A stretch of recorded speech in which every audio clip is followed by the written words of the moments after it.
Hey, Reef Builders, and welcome to episode number 80 of the Reef Therapy Podcast. My name is Remy. I'm joined by the owner of Reef Builders, Mr. Raj, and our guest this episode is one of the owners of Top Shelf Aquatics, Kevin Berta. Excited to have Kevin on the show today. Kevin has been in several Reef Builders videos over the years, most recently taking us through all the grafted corals that they have at Top Shelf Aquatics, and that was a fun episode. I loved seeing all that. Today, I want to talk about the things that we overthink in our reef tanks, the things that we spend too much time on in the long run that don't really matter or will probably naturally resolve on their own. We'll get to that after some general reef talk off the top. Kevin, anything exciting going on at Top Shelf right now? Any obstacles you guys have to overcome? I know you wanted to talk about the coral grow out contest that's currently happening. So I'll give you the floor. Anything going on in your world? Well, with our facility and the amount of tanks and systems we have, there's always a billion things going on, or at least it seems that way to me. I would say, some of the bigger things we've been launching and expanding are the live foods. I think you guys had actually posted a video about that recently. So, that's been a fun part of expansion with the business. I torn down some other older systems and put in a fish QT, new invert system for shipping out a lot more inverts to our customers online. Built out an Aptasia system. So with all this building, now it's kind of playing catch up because there was a lot of corals that kind of got overgrown and certain issues that we kind of let get behind, like battling some algae issues in one of our systems. So it's kind of interesting. We fired up an algae scrubber, so that's kind of my first go round with that. And that clear water has been doing a real good job. I mean, it definitely helped polish off a lot of that. It's kind of interesting.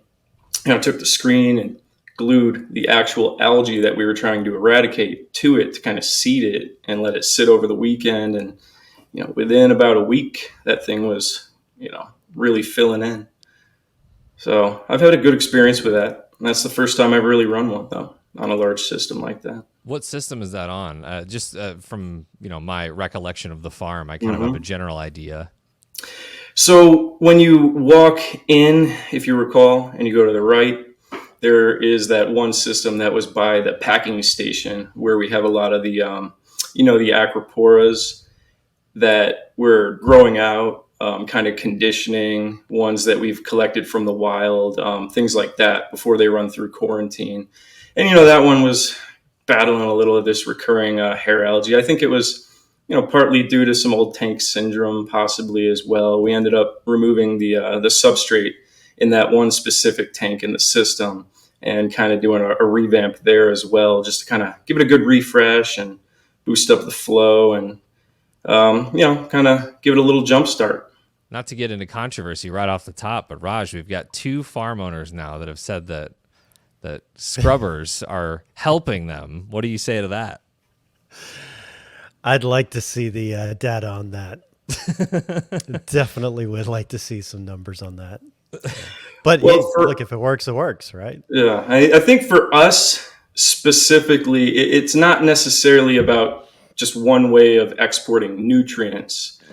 It was specifically targeting that one strain of algae that tended to grow even in systems that weren't really high in nutrients, where a lot of other algae weren't thriving.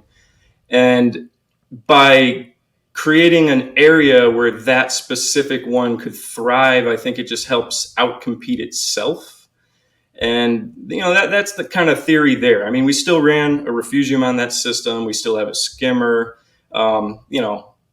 Could use GFO if we needed to kind of level things off and balance stuff. So, it's kind of tweaking this, doing this here. But the main thing was trying to target that specific algae. And that makes sense to me. That makes more sense to me because that's working just like a refugium was meant to work, right? Well, in a certain sense, you cultivate those specific algae in there and give them an easier place to live so that they don't colonize your main display. Yeah. So if I'm understanding, that's kind of what you use that for. And Exactly. you hit a big thing for me is it's just a tool, right? And I talk about this all the time where there's not one magic silver bullet. You need a whole arsenal of tools, and each tool it's going to do its part. So yeah, the way that you're using that, it makes sense to me. What I have an issue with is anybody claiming that one piece of equipment is all you need and it's going to do absolutely everything. It's going to take care of every single parameter, every issue you have. It's holy water. You connect it to the tank and that's all you need. Yeah, I would never go to that extreme. I mean, every system's different. So, even for us as large scale coral farmers, I mean, there's a lot of systems that are set up pretty similarly that actually run slightly different. And sometimes, happen to go, one way or another, and we have to run the refugium a lot harder over here, or maybe wet skim over here, or, balance things out more by dosing nitrate or using GFO and all that. It's not just, this one piece of equipment does the job. It's more about shooting for our parameters and trying to keep stability there. And there's a lot of different avenues to go about that. I know you guys keep a lot of herbivorous fish as kind of utilitarian fish in those tanks. Was it growing too fast, or was this strain of algae something they were just not interested in? That's the problem. Is it seems to be a type of algae that it's more toxic. I've seen it pop up in the past in some other systems that I'd kept, and I have seen it in different areas. We've even run experiments where we've tried to force different types of cleaners and things like that to eat it by concentrating a lot of that algae. And if they consume it over a longer period of time as their sole diet, it actually poisoned them to where they would die. Wow. So what happens in a lot of the closed systems is if you build up an abundance of it and you don't have an overloaded cleaner crew, then it just kind of runs rampant and the fish don't touch it at all. I mean, even rabbit fish, blennies, all those types of things. We tried various urchins. We had minor success with long spines, but they're not the most reef safe. And again, it's not something where it just cruised around and just led a clean path below it. It seemed like the biggest thing was knocking it back enough to where your cleaner crew could then maintain it by eating minimal amounts at a time without being their sole diet. So, that was definitely a big help there. And I think the scrubber helped minimize it too. In addition to manual removal. I mean, sometimes just taking out some of those rocks, doing a peroxide bath, things like that you can do to refresh things as well. See, even farms have algae issues sometimes. Yeah. Hey, more tanks, more problems. I mean, it's always the way it goes. But, even though we try to keep things perfect all the time, they can't all be perfect. Yeah. Especially when it comes to algae. Well, let's talk briefly about the grow out contest. I did see that Queen of Reef posted something today in her tanks, and it looks like her grow out frags are doing pretty well. I got a report back from Jack today. Our frags are in the former Montepora heavy system, and he said that they're all doing well, and the Long Island especially has doubled in size. So nice. I'm excited to see some photos. He said he would send some over, but sounds like they're all doing well, which is good given, the pricing on some of them. Yeah. I mean, most of those strains, well, actually every single one that we had included in the contest were ones that tend to do really well in a whole slew of systems at our farm. So I think they will grow well for most people. The period of time from when we started the contest to now is probably that sort of acclimation time where a lot of them are settling in, maybe adjusting to parameter changes or light changes. I think in the coming months, that's when we're really going to see things take off. And hopefully see some explosive growth across the board. I'm excited to see where it all ends up. Yeah, we need to get some reels going on that for sure. We'll have Jack shoot some video. Anything else on that you wanted to talk about? Not too much. I think the whole concept is just kind of fun and interesting, seeing what the differences are that people will pull as far as coloration and, growth and just how they all look when they're starting from the same point and going into all these systems that, kind of like we were talking about before, they might be accomplishing the same goal, but they're being run maybe 6 different ways, completely different parameters, maybe completely different lighting, different philosophies. I mean, there's a whole bunch of ways to be successful in this hobby, and, to really kind of stack them up against each other and then look back and see what those differences are. That intrigues me a lot.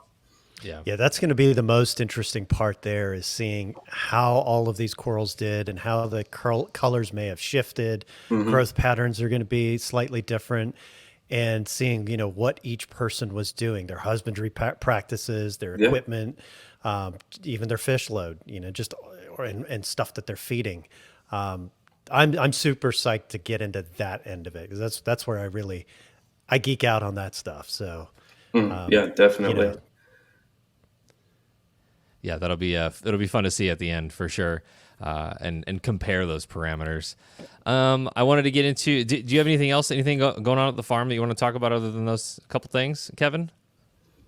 Or your take? Yeah, I said, there's always a bunch of stuff going on. I mean, we're getting ready to switch the website too, so that'll be interesting. I mean, on top of that, we're moving all the dry goods out of the unit. I don't know if you saw over next to the retail store where we had all that stuff before. So we rented that place out. So that's going to get moved. And then we're revamping the website. Now, Steven's been working hard on that one for months. So, the whole TSA Express, where we're going to be doing overnight shipping on dry goods. I think that's going to be, really big for anyone who, let's say your pump goes out or something like that. Those key pieces of equipment that you might need right away. So gives people options for that, and that's some area that we're expanding. Yeah, that's good, because I feel like that's interesting. Amazon usually it could be there, I guess, in some places, but I feel like they don't have Vortex on Amazon. Yeah, and if they do, they're gouged, or the price is outrageous. So it's good that you guys are obviously a trusted source for that. So if you do need something overnight, you got it. Maybe throw in some coral too. Yeah, definitely. It's crazy how impatient we've become. Oh my gosh. We went from dial-up internet to where it was going to take a long time to do anything, to now, if it takes an extra second to load your website, I'm spazzing out. Like, I don't have time for this bullshit. And now overnight service on dry goods, and it's just insane how far we've come and how impatient we've gotten. Oh, totally. I mean, especially as business owners and just the lifestyle where you're just go all the time. I mean, it's almost a culture shock where I go back in time, like when I visit my mother in upstate New York, and I go to this, slow town out in the middle of nowhere, and it's like, man, I'm just waiting in line to check out with groceries, and I swear it's 30 minutes. Just, my head's about to explode. I'm like, I'm on vacation, relax. I don't have anything to do. Everybody's got to catch up, they gotta catch up, see what's going on, what's happened in the last 24 hours on the streets. Yeah, I guess. When I go grocery shopping, I am stuck behind the one person in the self-checkout counter that has never seen the self-checkout counter, doesn't know how payments work. They're trying to write a check. They've never written a check before, so they're trying to figure that part out. And every single item that they're scanning, they have to get assistance for. I'm like, God. Well, you're way too busy. You need to get the Walmart program where you can actually have them dropped off right at your front door. I mean, that's what I do. We're in the grocery delivery mode now, where nobody goes into the store. Everything is delivered. Yep. It's super lazy. We got a big box. We got a big box store membership for the first time, and one of the Sam's Costco's, and we all went. The whole family went. That is the last time that will happen. I can't tell you the last time that I actually shopped for a full thing of groceries, because everybody just does it for you, and most of the time it's free to just go pick it up at the store. So, man, that was one task, and I know this is first world problems, but that was one task that if I could get that hour and a half back every single time I went to the grocery store, oh my gosh. And I have now, which is amazing. So anyways. There you go. I do Sam's too, and they have the Sam's Plus membership because I get all the free shipping, and so I can order all this. Like when COVID initially hit, right before that, I had bought and I had accidentally double ordered TP. And so I had a few hundred rolls of toilet paper in my garage. You were that guy. I was that guy, but not on purpose. It was accidental. But yeah, all that type of stuff, the laundry detergent, and it's amazing. You saw COVID coming and you were like, yeah, toilet paper, let's go. There's going to be a shortage here. I never understood how that was going to be the first thing to go, but No. I guess. It was funny that people were hoarding it, and I'm the accidental hoarder, and I was like, well, damn, what do I do? Do I put this stuff on eBay, or do I like hand it out to neighbors that are running out? $10 a roll. Yeah. No, $10 a roll. I had the guys in the farm there when we ran out of our usual order, using some of that low ply stuff, and they were not having it. You know. Yeah. Well, to get back on track here, I'll say from my perspective here, I've been working on this Red Sea behind me, and I've got one light up. What's up? But I actually sent Kevin a bunch of pictures of Aquascape, and it was funny because I combined some of the stuff that he had done for a 4-foot tank that's still dry. It's sitting over here. I talk about it almost every episode. But the priority right now is the Red Sea. And I had this first Aquascape going, and I had his 2 pieces on the side. And I remember just I felt the vibes from his text, like, please don't use that, which I made specifically for a different tank in this Red Sea tank. Yeah, I mean, I'm a bit of a rock snob, I would say. I mean, when it comes to aquascaping, it's kind of a hobby within the hobby, something that I put a lot of thought and effort to, and make a lot of custom scapes, like that one that you'd probably see coming up with Sandler when he gets water running in that new big tank out in his office, the 2,500 gallon. That was a fun project. I've been working on a lot of different rocks. I think since the time that I built yours, probably have evolved to a whole nother level as far as some of the complexity and unique structures that I've been putting together. So, it'll be really interesting. I'll have to shoot you some pictures and videos. And when you stop by and you see that little tank in my office, that one's going to blow your mind. Literally rock hanging partially in the water and out of the water. And I'm taking that concept, and we're going to be using that in a little nano 15 gallon that we're going to be putting in our studio. We're going to be doing a lot of the social media videos. And that one has the same kind of hybrid in and out rock structure, where we started actually incorporating air plants. That was kind of, something that I was getting into at my house with a freshwater tank that I was, kind of working with my son on, and started tinkering around with those air plants with some driftwood, and kind of took that concept and wanted to see how it would work with the salt water. So, that's in the trial phases. It's definitely a really interesting look. So I'll have to send over some pictures whenever, you get a chance. For sure. What are you using? Because I picked up this. Do you use this Glue Masters thin viscosity? It's like water super glue. So I found that stuff, well, some people will use that for building the whole thing. Me personally, I like Julian's real thick gel super glue. That stuff will fill gaps, and I find I can work really, really fast where I don't have to layer over and over and over again. Yeah. Though I will say that thin stuff comes in really handy to kind of lock the sand in, the bonds, when you're trying to hide the bonds a little bit better. I did most of it with Bob Smith stuff, and kind of used sand in between the cracks and crevices as well. But yeah, that was my first large aquascape project, and I'm interested to see what you think about how it came out once I get water in the tank and everything's going. But yeah, that was a lot of fun. At the same time, going back to what Raj had said about a 130 gallon tank being small, when you start dealing with larger pieces like that, it fills up pretty quickly. And you still want swim throughs, you still want hidey holes, you still want all the things, right? So it goes really fast. So I really want to see, and I've kind of seen some of the footage that you did for Sandler, but I can't wait to actually see that in context. You know what I mean?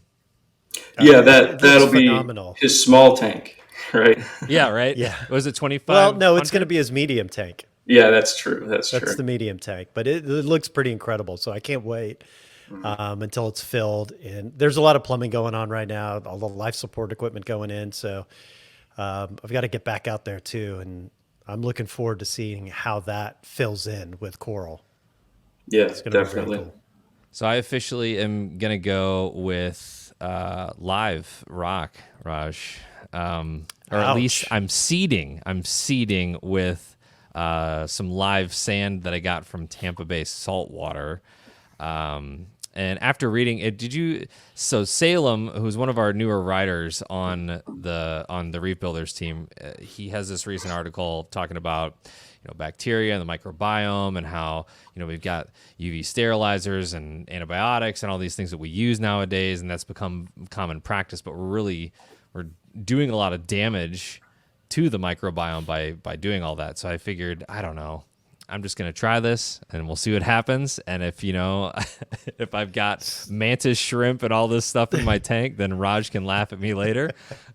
But I When think you get the reef scabies, okay, that's when we'll laugh at you. yeah, that's the route that I'm gonna go to, at least upstart, or I don't think I've ever started a tank with straight up dry rock.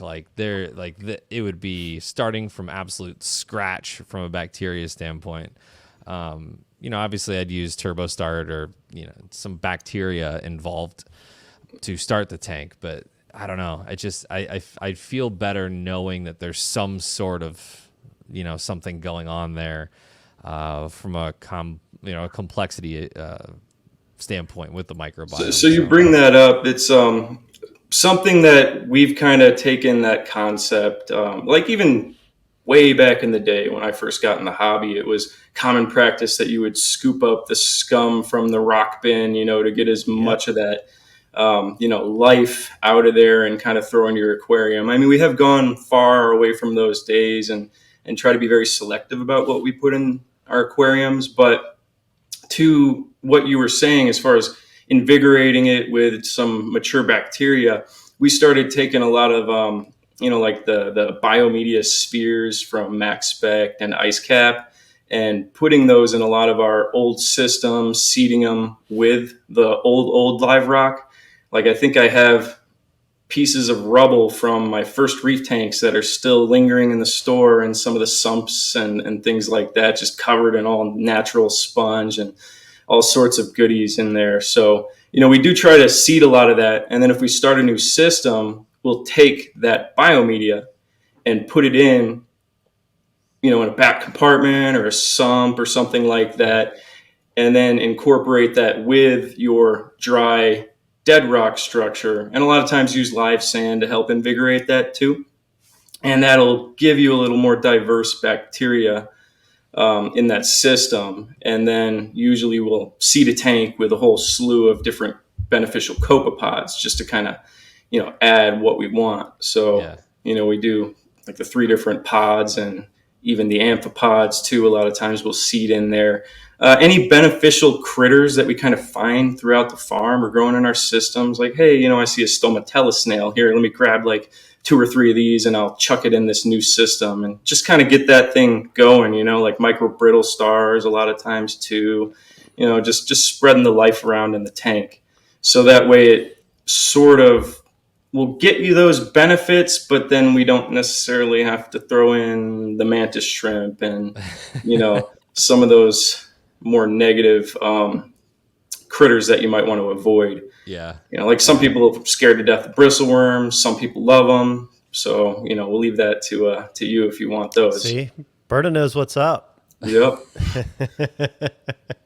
You control what goes in there. I want to bring up Garf again, but they had a product that they called Garf Grunge, which is exactly what you're talking about. This is just the rubble and dirt at the bottom of their live rock bin that was used to seed tanks. And that's where all the good stuff is and none of the bad stuff. Yeah. As Taras says, the schmutz. The schmutz? Yes. He's very fond of it. So that's all happening Monday. I got a little trip to the airport to go, pick that stuff up. But that'll be up and running by the next podcast. Cycle starts Monday. Yes. I'm pretty excited about that. So excited to get some life into this tank. I just feel like if there's one frustrating part about where I'm at right now, it's just there's so much crap all over this basement. There's boxes and cords and blocks and there's just everything. It's all over. I can't wait until I can get it like show ready. Super nice. I'm proud of the space. And I'm sure everybody goes through this where, especially in like a fish room or something where it can just get so cluttered so quickly. And you're like, where's my tweezers? Where's my brushes? They're scattered all over the place. So I can't wait to get organized. And I'm really taking time to do it the right way as far as wire management and, mounting controllers. And Red Sea has this really cool control like slider on their tanks now. I think it's an option, but I got it, and I've been mounting all the controller boxes to that, and it's awesome. So, just whatever you do, your electrical panel, make it twice as big as you think it's going to have to be. Because, man, with all these DC power packs these days, I mean, I swear they fill up so fast. It's just insane. Even that little one on my desk with no power heads, the little compartment above it has a section of junk like this big. The tank's only 36 inches long. Yeah. We did an install or a build somewhat recently that had so many of those power packs. We had to build this huge box just to contain it and hide it all because there's no way to make it look good. It was hideous. Yeah. Cable management that takes the most time out of anything, but it makes the biggest difference too visually. Definitely. Right. It's one of those things that I'm pretty good at but hate. Yeah. And plumbing, I actually do enjoy that. I think that's a little bit more of an art. The cable management, though, man, just leaning over those sumps, kind of cramping yourself in there. I mean, I'm a fairly big guy, so getting in tight spaces is never fun. You get the bruises on the ribs from leaning over that sump. And, in our systems, I mean, we try to maximize pretty much every inch. So we have sumps with lights and everything hung over them and all that equipment there. So you can only imagine what we have to cram under those stands. It's all the wire management for everything underneath, apex systems, dosers, all that stuff. And then all the lighting and pumps and everything that are coming down from the top too. Yeah, so, I love all the 3D printed stuff that's out there now. The power brick racks and things like that you can have made. I just think that the 3D printer game has really stepped up over the past 3 to 5 years, which is cool. So if you know somebody with a printer, it can really help out as far as the organizational stuff goes, for sure. Especially if you have a fish room and you have that space to really kind of get it out from the aquarium. Oh, that's a luxury right there. Yeah, definitely. So you're in a good spot there. So I've just got cable management to deal with and then working on that for the next 4 or 5 days, and then we'll get salt water in this thing come Sunday, I would say. So nice. I'm excited about that. Raj, love the article on the swatch. It's funny because it's a watch, right? But they chose to feature one of the lesser known things in the hobby, or lesser known things in the mainstream, I would say. A bunch of nudies on the back of this watch, which is like, it's pretty cool to have a feature of those guys, right? Yeah, that was the coolest part for me because the easy option was just to go with a coral reef theme or just a fish or something, basic fish or ocean theme.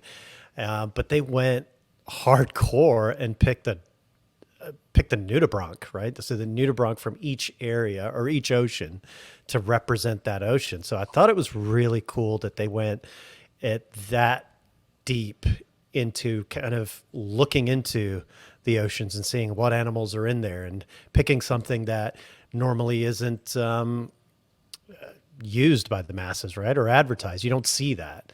So that was really cool. And then the strap being recycled or reclaimed fishing nets I thought that was a really, really good touch.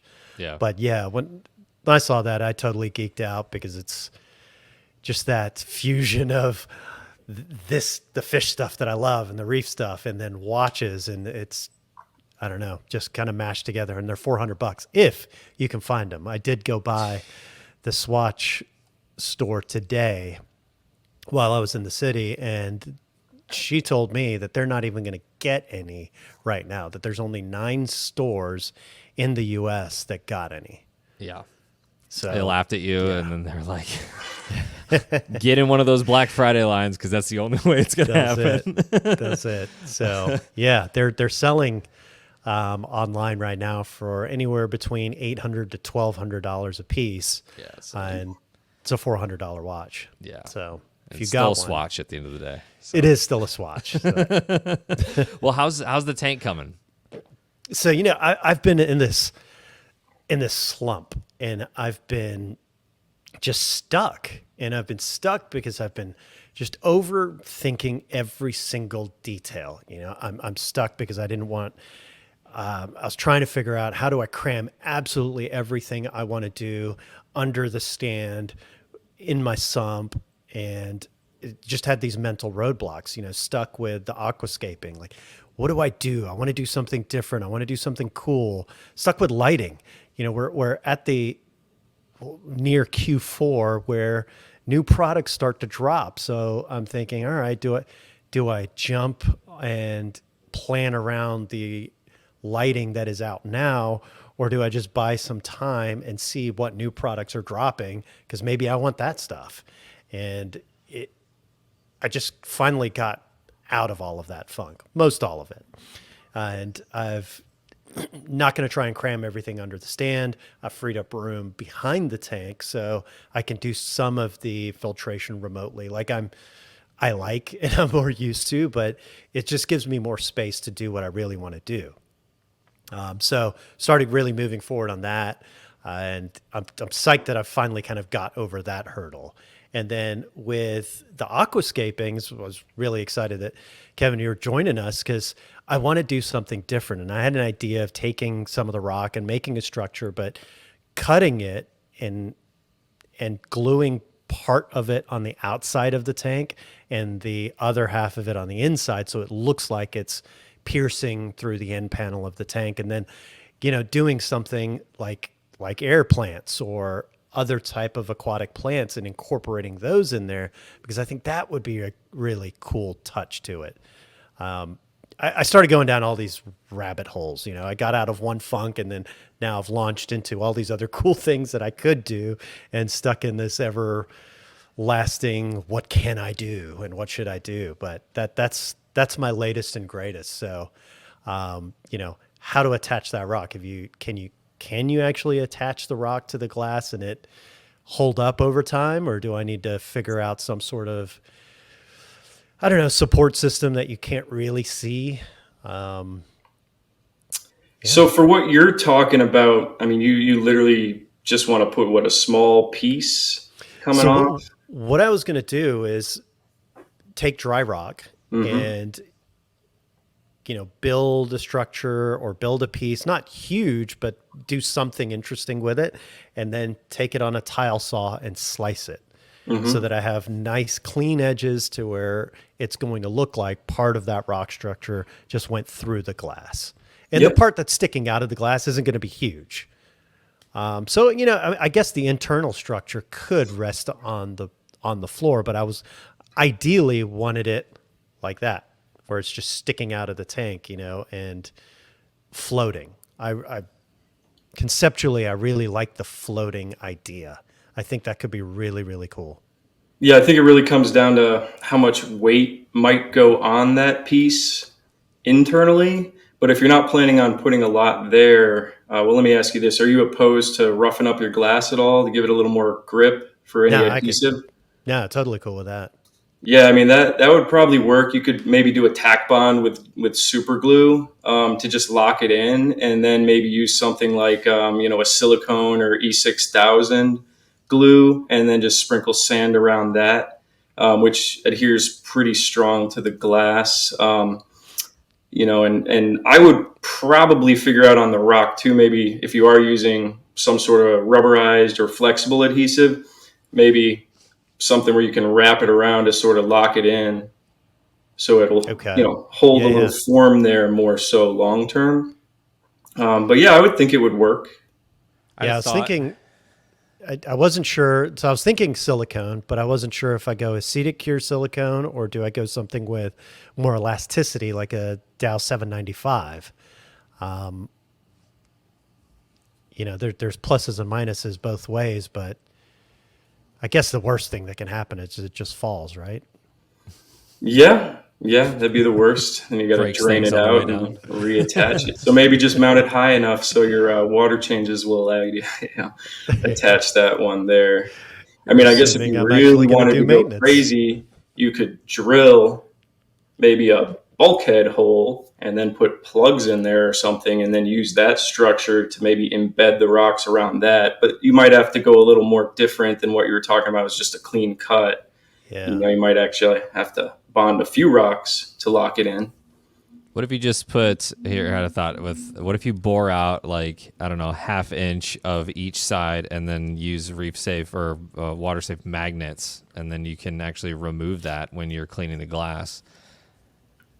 The other Depends issue, on how heavy it is, and I think you'd have to embed that in, so it would have to be entombed some way where he could hide that pretty well. yeah, You need some pretty strong magnets on thick glass yeah, if you're holding any kind of decent rocks, though. That's the downside. So, yeah. I mean, if you have a source for that, it'd be awesome. Yeah. Let me I mean, know. I'd love to play around with them too. I could get strong magnets, but they're huge, right? Yeah. For to hold that type of weight, then it's not going to slide down. They're going to have to be big. Mm-hmm. In my mind, I'm thinking this is just like a Tonga branch sticking out, right? Or are you thinking like a whole platform of? Yeah, I was thinking bigger. I Oh, wanted to okay. have a little bit more to it. I mean, I know that I can't go too large because there's just going to be too much torque on it, but I wanted to be able to grow coral on that piece. On the outside of the tank? No, on the inside. The inside piece would be floating. The part on the outside would be small. Oh, Just okay, because I see what you're doing now. I don't And want to that's what walk you were by thinking, it. maybe an air plant or something like that. Yeah, because Yeah. I really thought that it'd be kind of cool if, that part's sticking out in the air and then part of my reef structure is also sticking out and can have some sort of plant. And so I was going to look to see, other than mangroves, like what else, what other type of brackish plants could I get that would survive in that environment, or, just go with air plants. But I think figuring out some sort of way to put some plants, incorporate plants into it would kind of give a cool look. Yeah, I love that whole concept. I think that's, kind of a whole new groundbreaking thing that could be, kind of spreading what people are doing more in the freshwater and, paludariums and things like that, kind of branching that into saltwater more. Right, And because yeah, paludariums there's a are lot of room for growth. badass. Oh, yeah. They Yeah. are so cool, and you, I mean, I go crazy when I see some of those things. Those are amazing. The yeah, detail, the planning. yeah, exactly. And there's so much you can do there, and to bring Mhm. that into our side on the saltwater side, Oh, yeah, I just think it'd be cool if we could pull it off. definitely. This idea is so Raj. What does that mean? I just feel like this is so you. This is an idea that you would totally have. I like it. I feel like that kind of segues into our main topic and overthinking things. And that almost for me, getting into this part of the conversation, overthinking for me usually results in crippled action. So I'll be overthinking something so much that nothing moves at all. Like nothing happens. I'm just trying to figure out this problem, whatever that may be.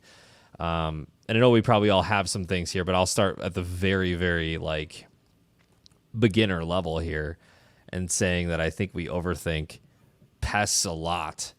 I remember my first reef tank I ever had. I remember seeding it with live rock, and I went to the LFS and I got my little piece of live rock because it was a smaller tank. And And I'll never forget, it was like 2 weeks later, this little Aptasia popped up. And I was like, those guys knew they sold me a piece of live rock with Aptasia on it. I can't believe they do something like that. So then I went through my head and I was like, well, the tank's shot. I'm done. I'm out. I've already got pests in this thing.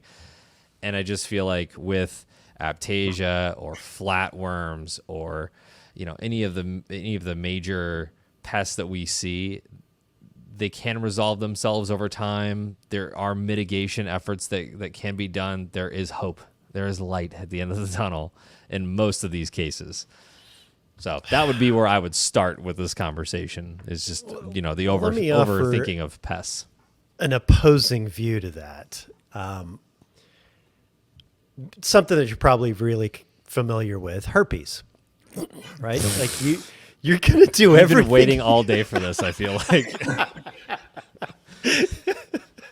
You're going to do everything you can to avoid it. But if you get it, right, there's obviously ways to mitigate it. They have pills. There's things you do. Your life's not over. You can continue on, but you still have the herpes, okay? And it still doesn't take away from the fact that you probably should have done a better job of not getting them in the first place.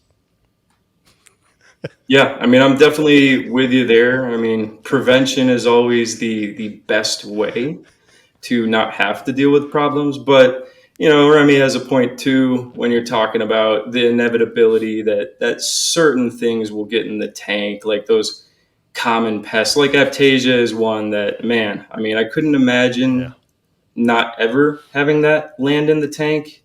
I mean, I've seen inverts come in from the wild with it on their shells. Yeah.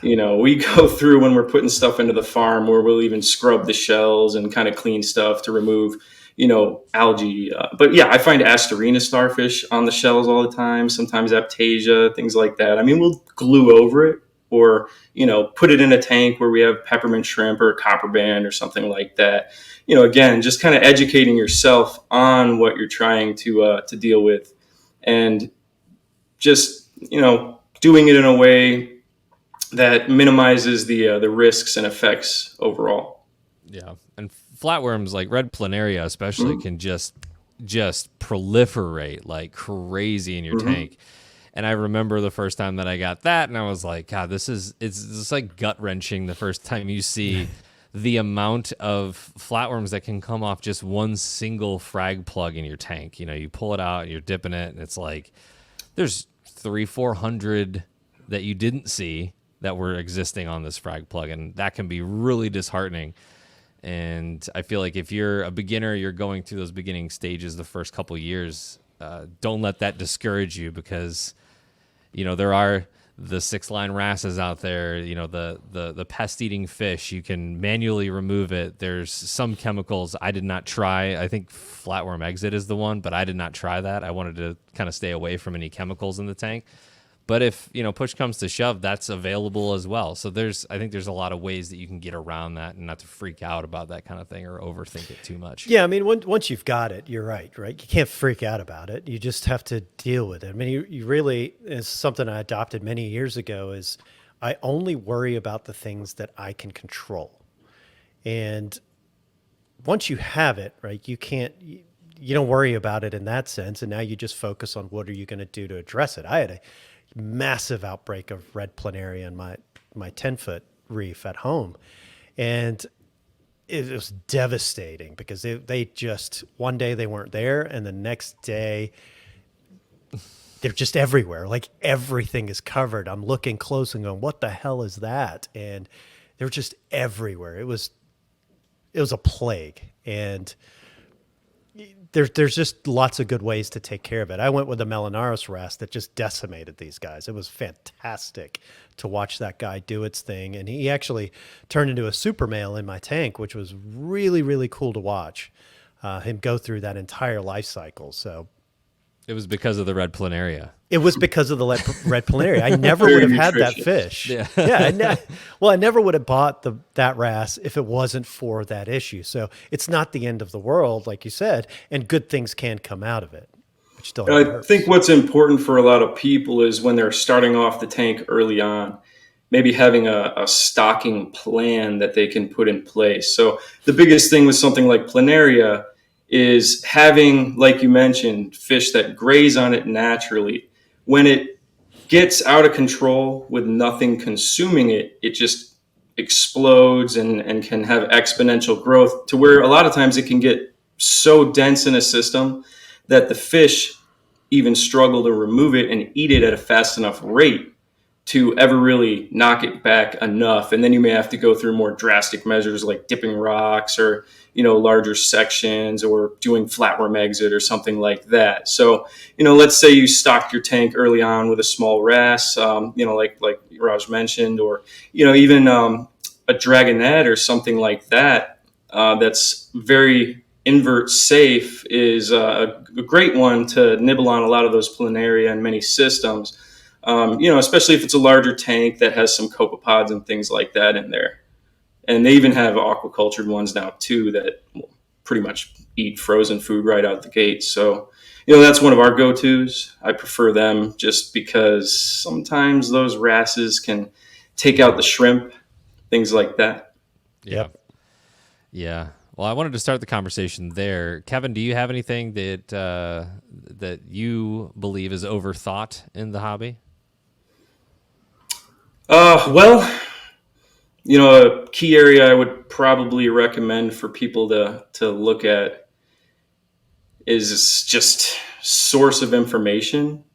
I mean, that, like you mentioned, you can go down rabbit hole after rabbit hole after rabbit hole and start overthinking a lot of things and be overwhelmed with just the information that's out there. Like you start reading on Reef to Reef, and then you get 20 different opinions that kind of can accomplish the same goal. I would say don't overthink it too much. Find one person that you really trust and lean on them for advice and guidance to kind of direct you down the path of success. If you're kind of starting off and you're new and getting a new system rolling, that would be very important.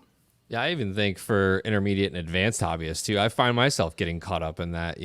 I'll find a new problem or something that I haven't seen before, and I'll go down the forum rabbit hole and then the YouTube rabbit hole and just see if anybody else has solutions or if anybody's documented whatever I'm going through. And a lot of times it's dealt with in a lot of different ways. I mean, I think the biggest thing would be dinos. I mean, how many ways can you slice that apple? You know what I mean? There's so many different ways you can battle that, and I feel like we still don't necessarily know the exact recipe. We have ideas, but I mean that to me is probably one of the biggest things that we face nowadays. Well, the hardest part with dinos for the average hobbyist is really understanding which specific strain of dinos you're dealing with, because the treatment and the course of action in general is just so different depending on that. So, the key to that would really be, I would hope you might have the option to maybe go to a local fish store with a slide where you can run it under the microscope, or, if you have an old one lying around from your chemistry or, biology class or something like that, and you want to throw that on there. You can look through and kind of compare videos and pictures and knock out what strain it is, and then you can kind of go down that path. But there is not really a one thing fixes all cure on that. I mean, it could be, high organics, UV sometimes works, blackout sometimes works, raising temperatures, running heavy carbon, feeding bacterial, dosing, silicates. I mean, there's just endless possibilities. And first place to start really would be figuring out what you got. Yeah. Which, sometimes you can figure out just by looking closely at it and seeing pictures that aren't necessarily on a scope, but the scope's the best option. Oh, and I just made that way too complicated. Sorry. I think, didn't Richard Ross have a big write-up on Reef Builders about his microscope? Yeah, and it was it was fairly cheap. It was an Amazon buy too. Yeah, it was an Amazon buy. I think it might have been like that's where we got ours. 200, and it came with an LED screen that came with it, so you could actually you didn't have to stick your your eye down in the hole. Oh, nice. Yeah, but that I'll link that in the show notes for sure. But yeah, he did a great write up on that piece of equipment. Definitely a good thing to have in the arsenal for sure. Raj, anything, or Kevin? I guess if you want to continue, if you've got anything else on your list, I've got some things too. I'll jump in, but my big one is, and this has really been a big problem with the way social media has exploded. And it's not just with reef tanks; it's every part of your life, right? When somebody posts a photograph of their reef, they're not posting a pic on a shitty day. They're posting the absolute best picture of the reef on a great day at that perfect angle where it just looks immaculate. And we tend to, and it's just human behavior, we tend to compare our worst day to their best day. And, just mentally get bummed out that, man, my reef doesn't look like that right now. And that you really have to step back and just take it as inspiration and not as the standard, because every day that tank doesn't look like that. Bodybuilders aren't that cut every day. They prep for those photo shoots and then they balloon back out to normal human being standards. Models are they don't look like that every day. It's just that part of society, I think, that really we get caught up in, and that leads to other issues. So you start looking, say, well, what can I do to make my reef look like that? And then you start dosing all of these other things that maybe you're not testing for or controlling for, or that you even need. And you overcomplicate your process to try and achieve an impossible standard because you saw a picture that they caught at the most perfect moment. Yeah. They're dosing every trace element known to mankind, and yeah. Yeah, like, you just naturally think like, well, what do I need to do to get to that? So my reef tank looks like that every single day of every moment. Like it's manicured. I didn't post pictures of my reef tank on forums until I had cleaned the tank and, the water had cleared from doing those water changes and the scrubbing. And it was the perfect opportunity to take a picture and the perfect day. You have good days and bad days. Your reef is just like we are. It's a living organism. So it has its ups and downs. That's just normal life. And you don't take pictures and post it when you're in your downs. You take it when it is great. So just keep it, and that's a tough thing to do, right? It's easier said than done. Oh, I think you're completely right. And the whole forum thing where people are showing all these complex builds, it just kind of snowballs into everyone wanting to kind of one up the next guy and do something crazier and bigger. And, a lot of times it ends up taking a little of the fun out or, delaying you actually enjoying the hobby as much. So, that's a good point for sure. Yeah, I like that. I was going to say if I took pictures of my tanks right now, it probably would be awesome. But at least the rocks I made for you will be awesome. There you go. Those are awesome. Take the pictures before your reef scabies come in. Oh, reef scabies. Overbuying gear I have on my list. And I know this is a little bit harder for your budget reefer to do, and I have always considered myself to be a budget reefer, someone who's not necessarily just buying equipment to buy equipment, but you see, like you guys have both said now, well, this guy's doing it. Look at his tank. He's got X, Y, and Z reactor going at the same time, so I need that too. That's obviously working for him, so that's what I need. So you end up buying all of these pieces of equipment or dosing every trace element under the sun and not knowing what you're testing for, or you get an ICP test back and you're like, oh no, like I have all these things that I need to start putting in my tank. I think that can be a slippery slope as well. Yeah, definitely. And I know, like, Kevin, you do this and you touched on it earlier, but every single system is different. Even if you're setting it, even if the same person is setting it up. I've set up and design thousands of systems out there. And even still, there are differences in each one. The things have to be calibrated just a little bit differently. The skimmer needs to be tuned a little bit differently. Your calcium demands are a little bit different. They're just different. So what is the perfect scenario and solution for you doesn't necessarily mean it's going to be the perfect scenario for me. Like, my equipment can be different or may need to be different. Yeah, and I mean, a lot of that kind of comes into experience too, and really understanding what each piece of equipment does. The more experience you have, you can utilize a lot more of these tools in harmony rather than just necessarily overdoing the same thing with 3 different devices. So the main success, I would say, overall in a system is just stability and balance. Really, those are the main things you're trying to achieve to have a successful reef tank. So if you're talking about nutrient input and nutrient export, I made that mistake, in the earlier days when I got past some of my initial reef tanks, and then I start geeking out and saying, okay, well, I want to do this, this, and that. And the next thing I know, everything's stripped out to 0, and I'm wondering why some of the stuff's bleaching out. Or, I noticed in certain systems that were built differently, like, bare bottom, shallow coral vats.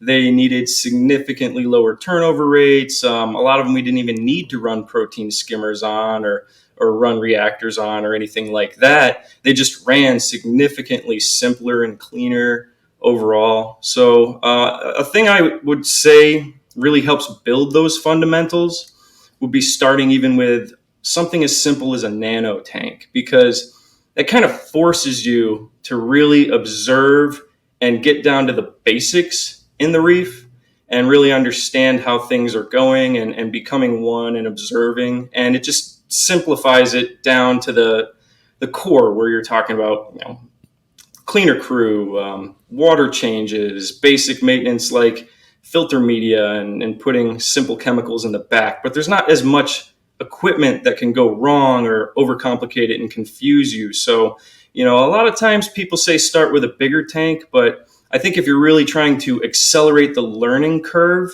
a nano can be excellent for that too. And it keeps your budget down a little bit initially too, so you can try out different things. And when you're buying that nano tank from topshelfaquatics.com, overnight. Well, we as don't a really skimmer and reactor but, manufacturer, that is blasphemy. You definitely need a skimmer and reactor.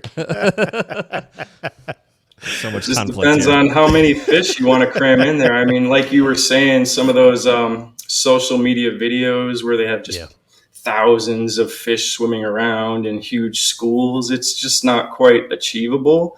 I mean, I've experienced that a lot with our customers who come into the shop and just constantly dealing with high nitrates and phosphates, and they even come up to us and say, well, the water's just not staying clean enough. What's going on? I got this giant skimmer. I'm doing all the right things. I even got bio pellets. And then you just ask them, hey, well, how often are you feeding? Well, my wife gets the bag of fish food, and every time they look hungry, she's just throwing a handful in there. And sometimes you got to be a little careful about that stuff because the fish always look hungry. So just kind of understanding how to keep that balance. Yeah. Well, you nailed it, right? You don't need to have a protein skimmer. You don't need reactors. What the trade-off there is, if you don't have one of those things, you're just going to have to do more water changes and things like that. So it's all doable without all of the fancy equipment. And it just really depends on what you want to do. In your nano, you have to manually do those things because it's going to be really difficult to get a skimmer in there and reactors in there and whatnot.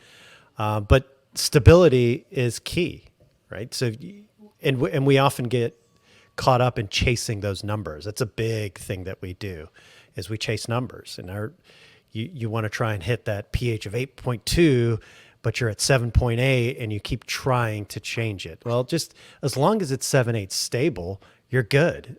My reef tank was 8.4, and I didn't worry about it because it was consistent. It was just stable, and that's where I kept it. That's just where it was going to be. Um, and I think people forget that stability trumps any specific number, right? Like Yeah, you might definitely. have that holy grail number that you're going for, but a stable number that is not that number is better than a constant yo-yo and up and down, and you're constantly having to tinker or add or adjust, and just all of that manipulation that people end up doing to chase the numbers.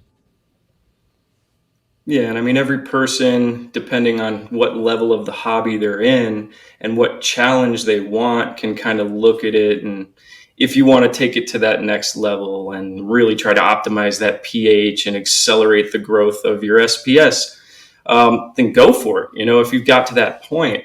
But like you said, I mean, even if your pH is at 7.8, I had a lot of tanks that had lots of nice aquapora growing great, Yeah. and it didn't necessarily need to have those spot on numbers. Now obviously for us, being a coral farm, I have a whole team. We're like F1 formula racers. Everything is very complicated, and we're trying to optimize everything to accelerate the growth the most we possibly can. But you can't compare it. It's not apples to apples. And you might not want to spend 5 hours a week on your tank. You might want to spend maybe 30 minutes. And that's very That's achievable me. to still have a great looking aquarium. Yeah. Kevin, while I'm thinking about this in the moment, I feel like there's a lot of guys and girls out there that are chasing that aquapora color that Hmm. you guys do so well.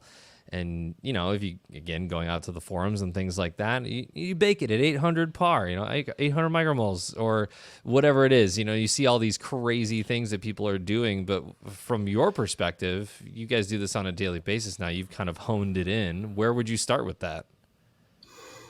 Well, if you're starting into the SPS game and trying to, get more of those difficult colors to come out, I mean, the pH can be a good one to hit on, but a lot of it has to do with the nutrients. I've seen a lot of people obsess about perfect water quality.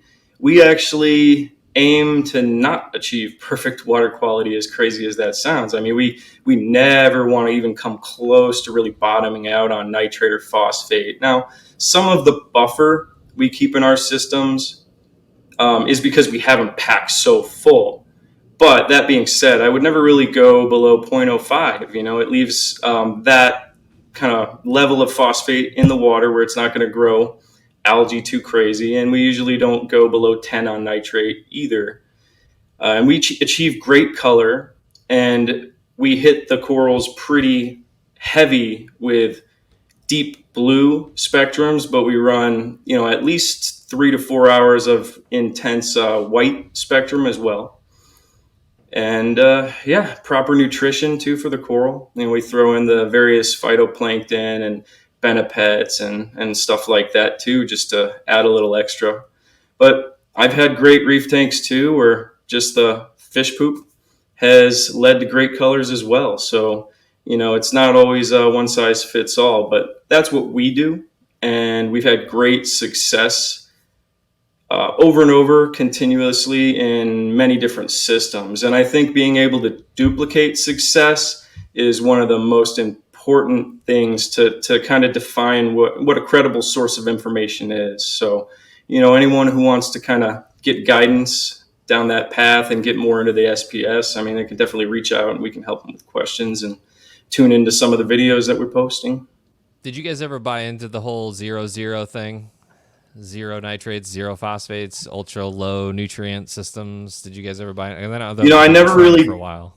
dug deep into the whole Zeovit thing. I mean, that wasn't really, yeah, I mean, I had a lot of tanks before we started Top Shelf Aquatics. I mean, I probably had like 10 tanks running, I think, and a mini farm at my house before all this stuff even started. And then when we went to the store, I mean, just the idea of dealing with the micromanagement to that level wasn't really practical. And most of the people that I knew who did go that route. Didn't have that much success with it. Now you do see some crazy tanks that, have those really pastel colors and insane growth and things like that. But it's not really the rich, vibrant color that I like to see in the really healthy corals that we keep. And, I think the way we do it, they're hardier and more consistent in how they'll look in most people's tanks when they actually get them, as opposed to, something that might be in a system that's not really achievable for the average hobbyist. Yeah, the Zeovit tanks were, like you said, pastelly, and Yeah. they're delicate tanks, but man, Mm-hmm.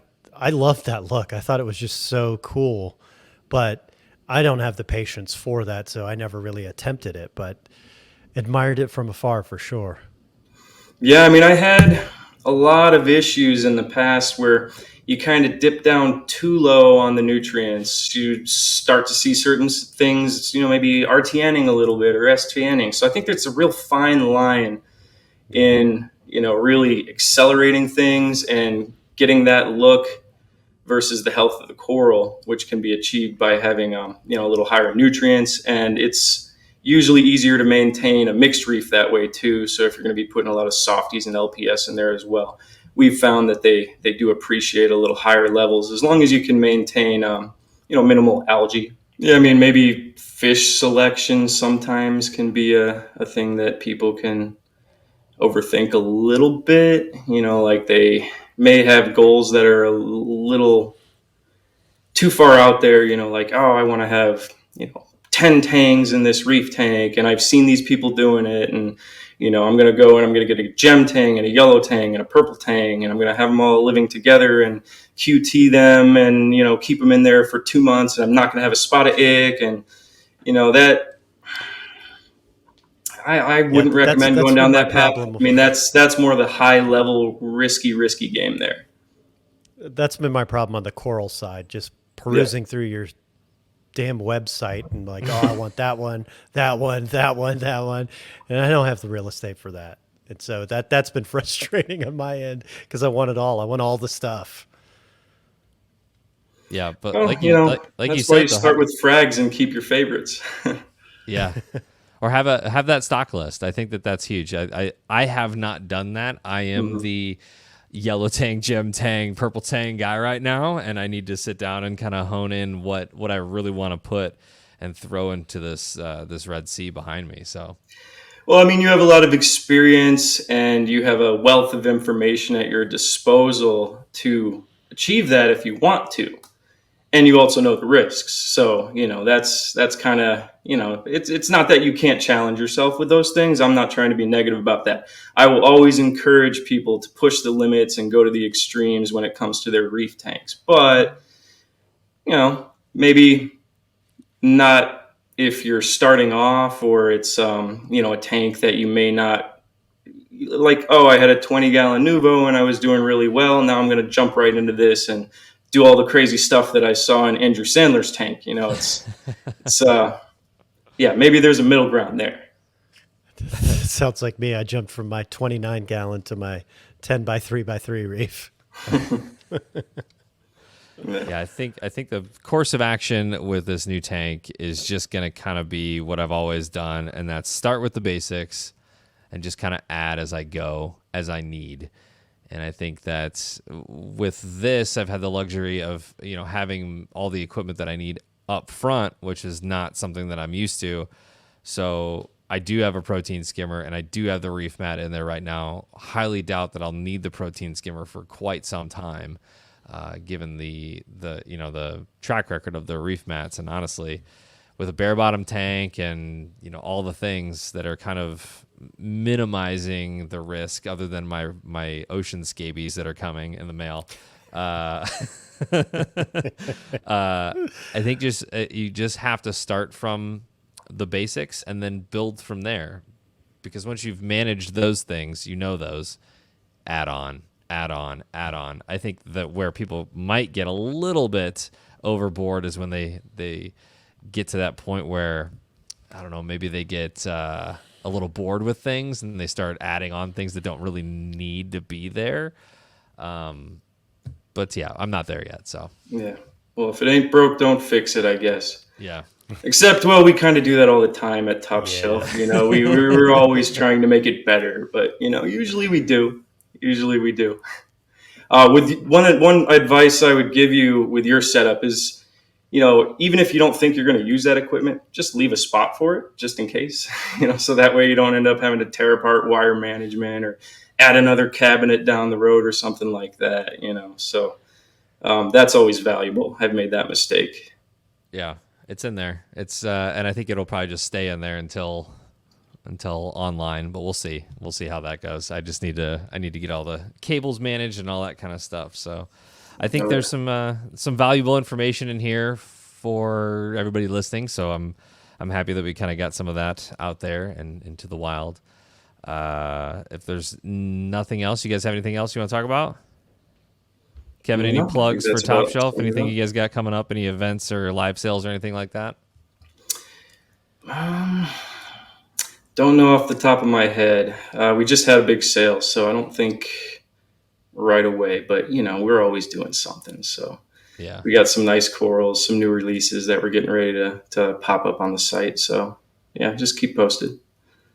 Very cool. And if you want to see, you guys, you're still selling those structures, right? Your aquascapes, you're still selling those on the website? Yep. If you want to see any of Kevin's work, it's all up on the website, Top Shelf Quality. Actually, right now it's not. It's not on the website, so don't. We are getting ready to switch the website. So all the ones that were loaded on there actually are sold. And I have a slew of them built, though, and a lot of the work I do is custom. So if you were interested, just reach out, through online sales at Top Shelf Aquatics or, social media or anything like that, and we can set you up. But, yeah, it'll be on the website soon.